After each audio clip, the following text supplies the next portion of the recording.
Bismillahirrahmanirrahim. Assalamualaikum warahmatullahi wabarakatuh. Alhamdulillah, salatu wassalamu ala rasulillah wa ala alihi wa ashabihi wa mawalah. Amma ba'du. Segala puji milik Allah Rabb semesta alam. Salawat dan salam semoga tetap tercurahkan kepada baginda kita suri tauladan Nabi besar Muhammad sallallahu alaihi wasallam yang telah memberikan banyak pelajaran kepada kita sampai dengan hari ini kita bisa merasakan manisnya iman, Islam dan ihsan. Semoga kita termasuk umatnya yang akan mendapatkan syafaatnya kelak yaumil akhir. Amin. Teman-teman semua, pada hari ini alhamdulillah senang sekali saya rasanya bisa bertemu dengan kawan-kawan semua, walaupun tidak secara langsung, tapi insya Allah ini akan memberikan kebaikan untuk kita semuanya, memberikan banyak manfaat untuk kita semuanya, karena pada hari ini kita akan membahas materi keislaman dengan judul mengenal makna ibadah. Tapi sebelum kita masuk ke materi, kita akan perkenalan terlebih dahulu ya. Kalau tak kenal kan maka ta'aruf. Nama saya Uwais Fadlil Multazam dari bidang KDI. Alhamdulillah saya mendapat kepercayaan untuk mengisi materi fortasi pada hari ini, hari pertama tentang keislaman, dan kita nanti akan membahas bersama terkait makna ibadah. Ibadah, mungkin kawan-kawan semua kan sudah banyak mendengar kata-kata tersebut tapi belum mengetahui makna yang pastinya. Mengenal makna ibadah.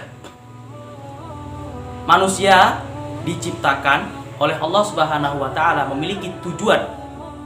Tujuan dari penciptaan manusia sudah jelas sekali termaktub di dalam Al-Qur'an surat Ad-Dariyat ayat 56. Di situ Allah katakan, "A'udzu billahi minasyaitonir rajim, wa ma khalaqtul jinna wal insa illa liya'budun." Tidak Allah ciptakan jin dan manusia melainkan hanya untuk beribadah kepada Allah. Quran surat Ad-Dariyat ayat 56.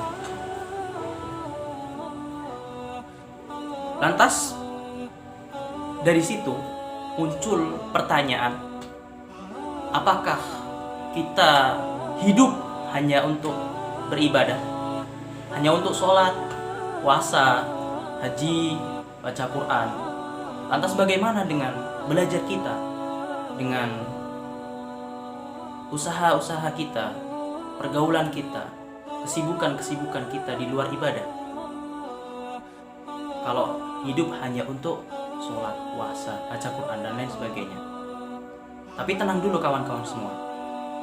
Kalau kawan-kawan mengenal, memahami makna ibadah secara luas, mendalam, maka kawan-kawan semua tidak akan berpikiran bahwa ibadah itu hanya sholat saja, hanya puasa saja, melainkan semua aktivitas di dalam kehidupan kita, gerak-gerik kita itu dapat bernilai ibadah kalau ada dua syarat. Dua syarat itu sebagai berikut. Satu, ikhlas.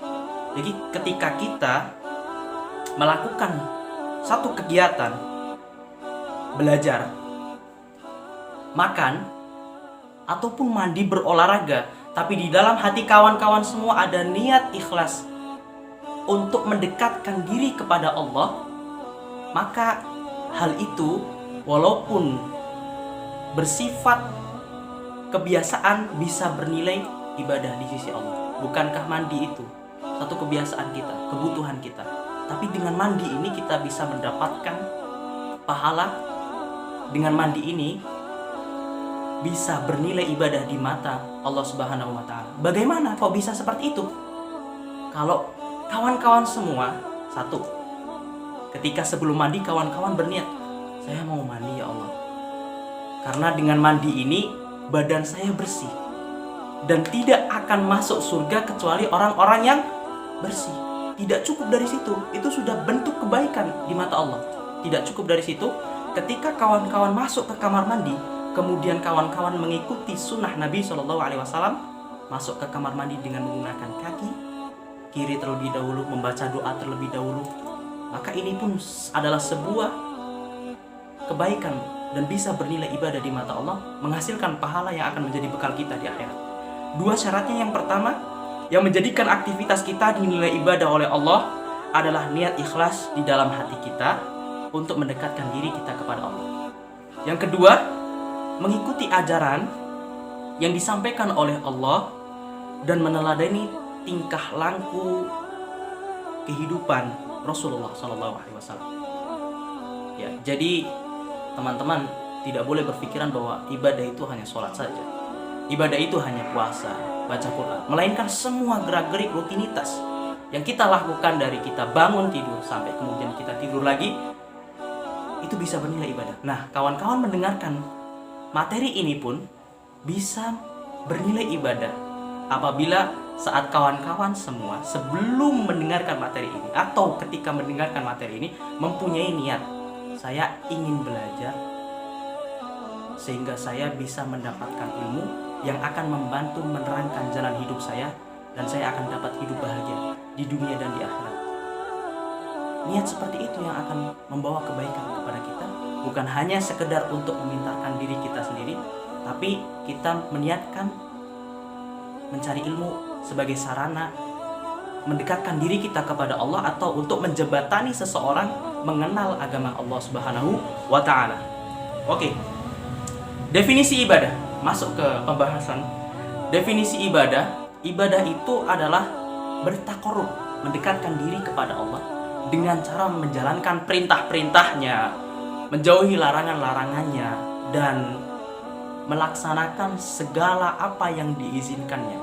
Jadi saat kawan-kawan menjalankan perintah-perintah Allah, sholat, kemudian puasa, sedekah, ini bisa bernilai ibadah. Saat kawan-kawan menjauhi segala larangan-larangan Allah, itu pun ibadah. Dan saat kawan-kawan menjalankan aktivitas yang diizinkan Allah, diiringi dengan niat ikhlas dan sesuai dengan ajaran Quran dan Nabi SAW, itu pun bisa bernilai ibadah di sisi Allah Subhanahu wa Ta'ala. Terkait ibadah ini dibagi menjadi dua. Ada satu ibadah mahdoh, yang kedua adalah ibadah ghairu mahdoh. Apa itu ibadah mahdoh? Apa itu ibadah ghairu mahdoh? Ibadah mahdoh ini ibadah yang khusus, sudah ditentukan cara-caranya oleh Allah dan Rasulnya, waktunya dan segala perinciannya. Contoh ibadah mahdoh, sholat.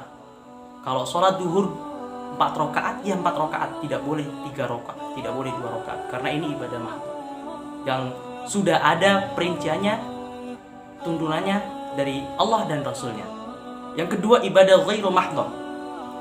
Ibadah ghairu mahdoh adalah semua bentuk amal kegiatan yang dilakukan dengan tujuan untuk mendekatkan kita kepada Allah Subhanahu wa Ta'ala, namun tempat dan waktunya tidak ditentukan oleh Allah Subhanahu wa Ta'ala. Asal hal itu diizinkan oleh Allah, maka itu boleh kita laksanakan. Begitu ya.